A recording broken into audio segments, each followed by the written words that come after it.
bienvenue sur la chaîne des messages de Stéphanie. Aujourd'hui, on se retrouve pour un tirage un peu particulier.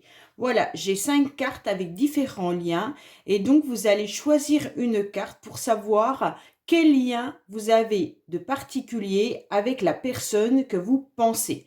Donc bien entendu, ça peut être amical, familial, sentimental, c'est vous qui choisissez l'autre personne, d'accord? Donc on va voir si c'est des liens karmiques, flammes jumelles, etc. Et je vous expliquerai à la fin chaque carte à quoi elle correspond pour ceux qui ne connaissent pas, bien entendu, la différence des liens. Ensuite, je vous ferai un petit tirage avec 3 cartes, oui, non et peut-être, et vous posez votre question dans votre tête et vous choisirez également une carte et vous aurez une réponse qui sera une réponse bien sûr fermée puisque nous avons qu'un oui, un non et un peut-être. Allez, on est parti pour vous. Donc je ne vais pas mettre de pierre ni de couleur parce qu'on est souvent influencé par rapport justement à une couleur qu'on aime et ce n'est pas le but. Le but est vraiment d'être attiré donc par une carte en vous concentrant vraiment sur la personne à laquelle vous pensez. Ok ? Allez, on est parti. Je vais poser les cartes.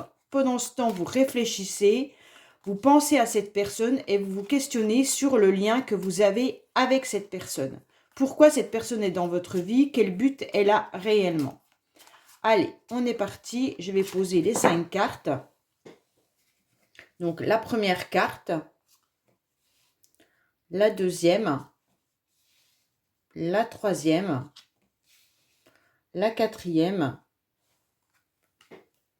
et la cinquième. Je vais pousser un petit peu pour que vous les voyez bien. Donc là, vous restez concentré. Quelle carte vous attire le plus? Vous ne changez pas. Vous allez directement sur la carte qui vous a attiré dès le début. Autrement, c'est le mental qui va venir reprendre le dessus. Donc, c'est la première carte vers laquelle vous êtes attiré, sur laquelle il faut aller. Donc, je répète, la première, la deuxième, la troisième, la quatrième et la cinquième. Je vous laisse un instant pour réfléchir. Et on va regarder ensemble pour ceux qui ont choisi la première carte. La première carte, vous êtes dans un lien karmique. Donc bien sûr, le lien karmique, c'est des relations qui apparaissent dans votre vie dans un but bien précis. Vous avez certainement une problématique à régler et à dépasser. Rappelez-vous que vous avez vécu une ou plusieurs vies ensemble et lorsque vous vous retrouvez, la blessure qui vous liait dans une vie antérieure ressort et s'actualise dans votre incarnation actuelle. En tout état de cause, si vous vivez un amour karmique, c'est qu'il y a forcément des choses que vous n'avez pas résolues et que vous devez impérativement terminer dans votre incarnation actuelle afin d'accéder à la paix. Donc, à savoir que, bien entendu, les liens karmiques peuvent être autant liés à l'amour, au travail, à la famille ou encore à l'amitié, d'accord? Alors, ne pensez pas qu'un lien karmique, c'est une punition. C'est pas forcément la réalité, c'est en lien avec des personnes, des lieux et des événements faisant remonter bien sûr des émotions bonnes ou mauvaises que l'âme doit apprendre à conscientiser. Voilà pour la première carte. Pour les autres qui ont choisi la carte 2,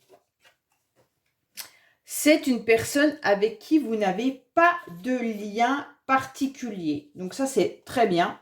En général, il s'agit d'accompagnants qui nous suivent dans une période de notre vie plus ou moins longue, mais avec qui nous n'avons aucun lien karmique, que nous n'avons pas rencontré dans une vie antérieure, avec qui aucun contrat d'âme n'a été passé. Juste une personne qui fait partie de votre vie, avec qui certes nous pouvons apprendre certaines leçons, mais sans lien spirituel pour autant. Alors c'est très très bien parce qu'en fait c'est une personne avec qui vous allez vivre des choses importantes, mais qui n'auront pas de lien spirituel surtout. Alors, pour ceux qui ont choisi la carte 3, c'est bien sûr un contrat d'âme-sœur. Alors, le contrat d'âme-sœur, qu'est-ce qu'on vous dit? Le but d'une relation d'âme-sœur est de faciliter votre croissance personnelle. une âme sœur change votre vie, que ce soit par amour et gentillesse ou à travers la douleur et le traumatisme. Une âme sœur a le pouvoir de modifier votre façon d'être, que cela soit de manière consciente ou non. Les âmes sœurs sont des âmes qui ont un rôle précis à jouer au cours de votre existence, mais pas forcément celui de vous apprendre une leçon. Bien que la leçon ne soit pas matérielle à proprement dit, elle vous amènera tout de même à votre moi supérieur, vous libérera spirituellement et vous amènera à vous rapprocher de la personne que vous êtes censé être au cours de votre mission de vie. Pour ceux qui ont choisi la carte 4, donc là, c'est une relation flamme jumelle. Alors là, vous connaissez sûrement tous le runner, le chaser, un parcours très difficile. Ces âmes sont à la fois égales mais aussi opposées. En effet, les flammes jumelles possèdent généralement les mêmes qualités. Il est parfois difficile de s'apercevoir que les jumeaux sont égaux tant ils sont totalement opposés dans leurs réactions. Ceci est normal et nécessaire puisque l'effet miroir est primordial afin que chacun des jumeaux apprenne à respecter et à aimer l'autre malgré ses différences. En apprenant à aimer quelqu'un dont les réactions sont totalement opposées aux siennes, chacun des jumeaux retrouve son unité personnelle et s'épure de ses blessures personnelles avant de pouvoir intégrer une troisième énergie, l'unité du couple spirituel. L'amour des flammes jumelles est spirituellement la forme d'amour la plus pure. Cet amour est inélatérable. Et même s'il y a éloignement des deux flammes jumelles, il est possible de passer à autre chose. L'un reste toujours dans les pensées de l'autre et vice-versa. Cet amour fournit tous les outils pour votre développement personnel, car c'est aussi le but de cette relation, l'évolution et l'ascension spirituelle. Bon, alors les flammes jumelles en général, c'est l'un fuit la relation, qui est le runner, car celui-ci a gardé plus de traces que l'autre, le chaser, qui lui cherchera à vivre la relation. Il se peut qu'il y ait une différence d'incarnation, c'est-à-dire que l'un s'incarne en premier et l'autre reste en stand-by, et s'incarne quelques années plus tard. La différence d'âge est fréquente chez les flammes jumelles. La douleur de cette séparation est également bien ancrée en eux, sur le plan de l'inconscient. Elle laisse encore des traces dans cette vie. Donc si vous êtes en parcours flamme jumelle, sachez que c'est très long pour le vivre actuellement, je le sais. Alors, pour la dernière, c'est un contrat d'âme. Alors, qui est en contrat d'âme? Qu'est-ce qu'on nous dit par rapport à un contrat d'âme? Alors, spirituellement parlant, avant votre naissance, notre famille d'âme nous pose une seule question. Qu'aimeriez-vous apprendre durant cette vie? C'est alors en fonction de notre réponse que les contrats d'âme sont formés. Si nous voulons apprendre la patience, nous ne demanderons pas à être entourés de maîtres zen, mais plutôt de personnes qui repousseront nos limites. Les âmes avec lesquelles nous avons des contrats seront celles qui apporteront de profonds changements dans notre vie grâce à une connexion unique. Ces contrats sont conclus dans un but particulier, nous apprendre les leçons importantes que nous avons choisi d'apprendre avant notre incarnation dans cette vie. Les personnes avec lesquelles nous avons des contrats d'âme viendront dans notre vie à cette fin et elles constitueront un élément important et inévitable de notre voie unique. Si nous voulons apprendre l'amour, on nous montrera de la haine et peu importe la leçon, nous demandons que le contraire nous soit apporté. Par exemple, si la confiance en soi est choisie, alors des amis déguisés viendront nous marcher dessus. Alors bien sûr, les contrats d'âme peuvent être avec des membres de la famille, des amis, les amoureux et les autres. Voilà, donc c'est les contrats que nous avons avec certaines personnes.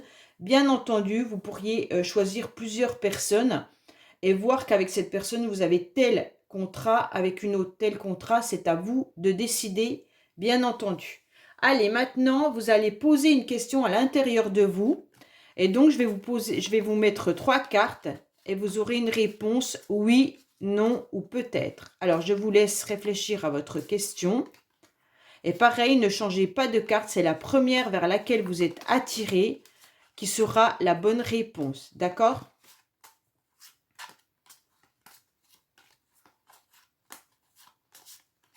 Allez, on est parti. Première carte, deuxième carte, troisième carte. Je vous laisse un instant.